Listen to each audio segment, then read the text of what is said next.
Hey guys, welcome back. My name is Wayne Baker and I'm one of the staff therapists with Affair Recovery. And today we're going to wrap up our series on all the reasons why to stop an affair. What we've been talking about so far is that the evidence and the reasoning to end an affair is not only sound, but overwhelmingly reasonable and rational. And as much as it makes sense to end an affair, we know here that it is not easy, or is it simple. You will need support. And really, truly, I think that's why we exist.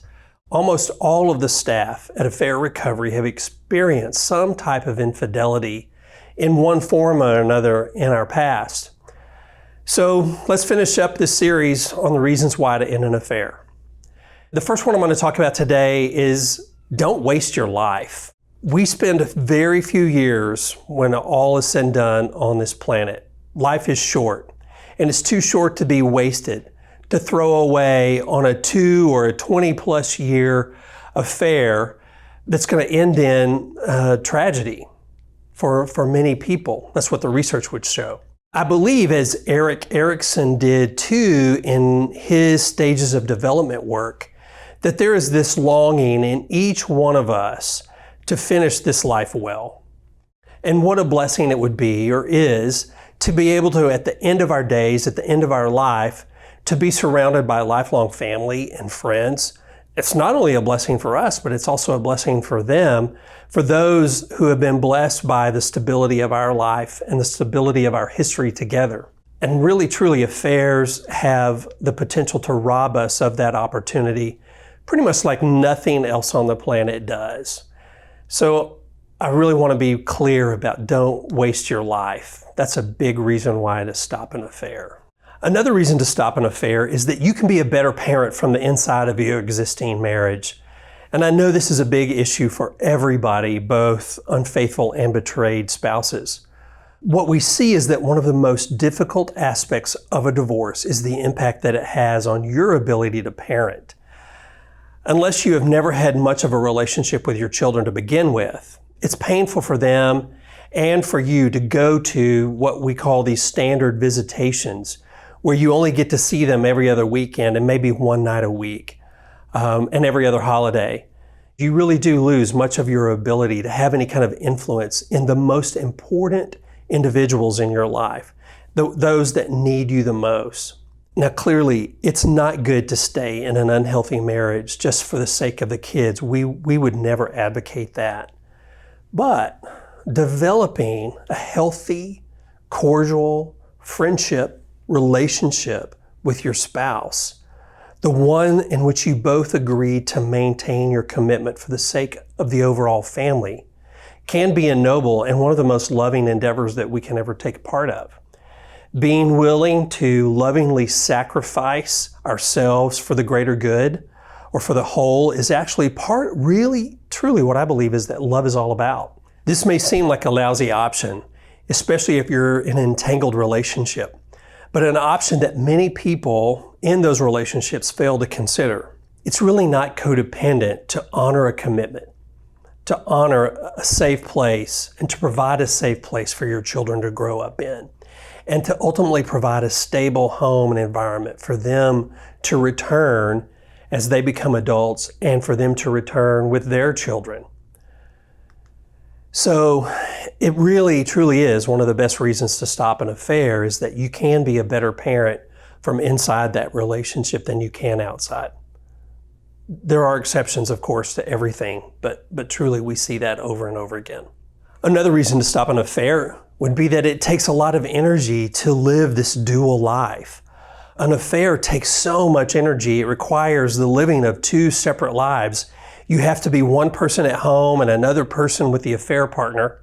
And in the past, when I've asked individuals that are involved in an affair, which person do they prefer being? And clearly, most people will say they prefer who they are when they're with the affair partner over who they are when they're with their spouse. In one scenario, we are responsible husband or a wife with 3 kids and a dog and a wife or a husband. We drive our minivans to soccer practice and softball and volleyball. We go to work from 8 to 5 and we sacrifice ourselves for the American dream, fulfilling what we had always imagined that life should look like. You know, the responsible adult, dutiful spouse with a beautiful children, with a great job and great kids, a great partner and a perfect house. But at some point, the joy gets sucked out. It's gone. In an affair, however, we portray a totally different person. In the affair, we get to have fun. We run carefree for a season. Our affair partners love and validate our shenanigans. And remember, these are the same things we used to do with our spouse before we had kids. In a way, it makes us feel young again. So what prevents us from being that same person with our affair partner when we get home with our spouse? We possess the ability to be either person. And contrary to popular belief, we have a choice. It's not the affair partner truly that makes the difference. It's what's going on inside of us. It is within our control to be whomever we want to be. As adults, we have that choice. The solution isn't a new partner, but rather to handle the conflict at home well and be the person God intended you to be. Another reason to stop an affair is that you never have the opportunity to experience true love. Contrary to myths and fairy tales, true love does not happen in a romantic moment of riding off into the sunset. We all grew up with that idea. True love is forged in the fires of struggle, rupture, repair, and then growth. You can never find true love in just a romantic encounter alone. Those are fun when they're with the right person. True love is experienced when your betrayed partner chooses to accept and value the relationship with you even after they discover or you disclose that you and your actions were not what they bargained for.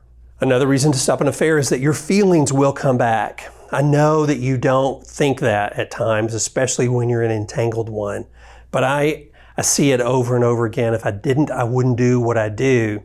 It's easy to bury your feelings for your spouse when you're caught up in this intoxicating relationship. As I've said before, this feeling does not last. Your problems will come rushing back into this relationship. And at the same time, it's possible for you to have feelings for your spouse again, often after you've already abandoned them. It takes time. There are a couple things that you've got to do. You've got to grieve that affair relationship with a therapist that knows about infidelity and knows about grief while you're continuing to work on restoration of your marriage. You may find that you're pining away for something wonderful that you threw on the trash heap, something you were afraid you can't regain. But I promise you that if you do the work and give it time, you certainly can. Your feelings for your spouse will come back. Another reason or a myth, a reason to stop the affair, and I hear this one at least once a week, maybe even more, is the person involved in the affair says that they deserve to be happy. It's really no surprise given our culture right now that we believe this lie. After all, just about every television ad, media spot conveys the message that happiness is our birthright and it will come if we just buy this or take this supplement or do this thing.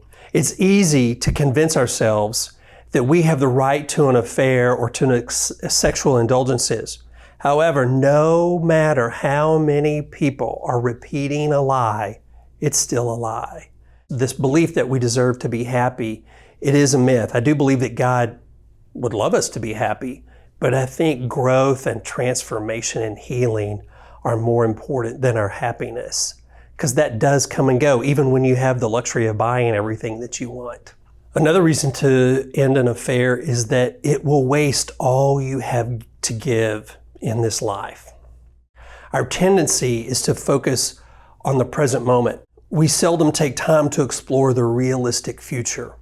The years of an investment in a family and in a relationship will be lost, not to mention those financial losses that come from a divorce. Attorneys will acquire your hard-earned money. Retirement accounts will be split. Lifestyles will be forced to change. Children will be divided in their localities. Seeds of bitterness will be given fertile soil to take root and begin the process of hardening your heart and your spouse and who knows who else in your community. It will not only be hurtful to your ex, but that bitterness will also interfere with your ability to relate and connect with new people in your life. Years, truly 3 to 5 years post-divorce will be spent trying to mend wounded relationship with adult children and friends from your past. In the long run, you will lose the ability to enjoy your dreams of how you thought life ought to be. Your life will be wasted as you lose your best chance to finish well. Wisdom cries out for you to stop and turn back before it's too late. Don't waste your life, and don't waste what you have been given and what you have earned. Another reason to stop an affair is that it's far better to live by faith than to live and then learn. After an affair, regrets are common, and that's whether the marriage stays together or you split up. But it may be too late because you have lived and then learned, and perhaps already squandered away what was most precious to you once upon a time. Countless people in my office tell me their regrets of the endless negative consequences of their affair. It's much better to get off the path now, while you still can, before the affair or the addiction costs you more than it already has, and more of what you've already worked so hard for in your life. Another reason is that you will end up hurting the majority of the people in your life. The impact of your actions will go on for the remainder of your life. By leaving a marriage, even if you believe that the other person deserves it, you not only change the course of their life, but the course of each and every person who touches your life as well.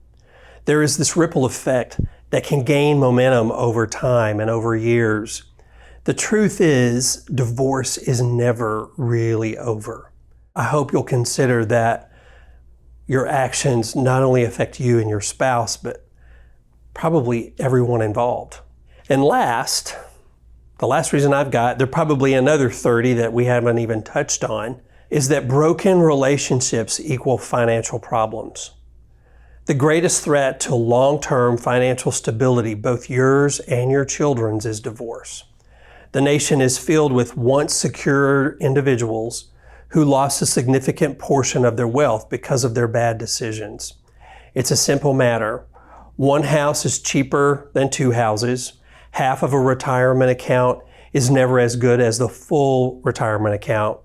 And 0 spent in legal bills is preferable to perhaps tens of thousands spent on useless and sometimes vindictive legislation.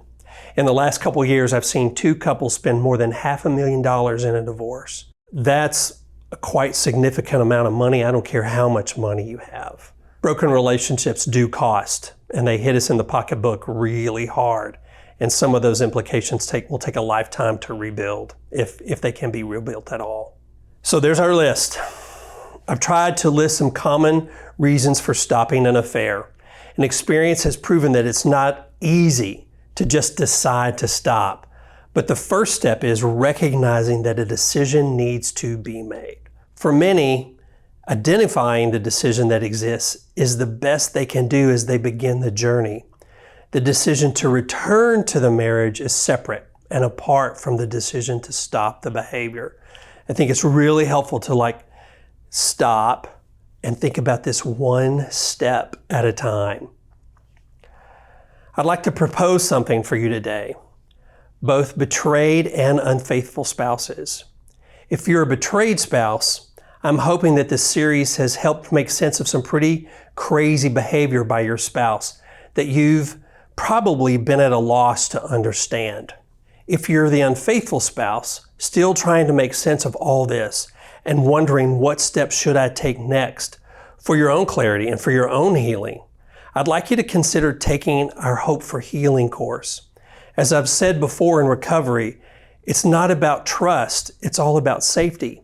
And I think what you'll find in that course is that it's a very safe place for you to explore where you are, explore what's holding you back, what are the roadblocks.